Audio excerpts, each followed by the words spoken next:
বাবা মার খিদমত করিও ভুল করিও না।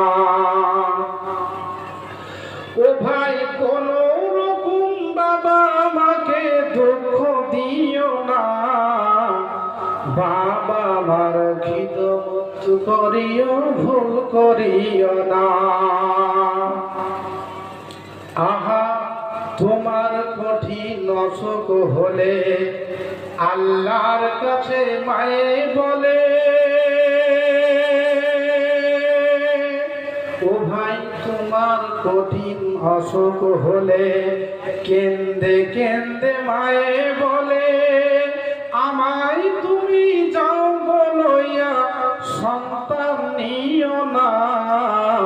বাবা মার খিদমত করিও ভুল করিও না।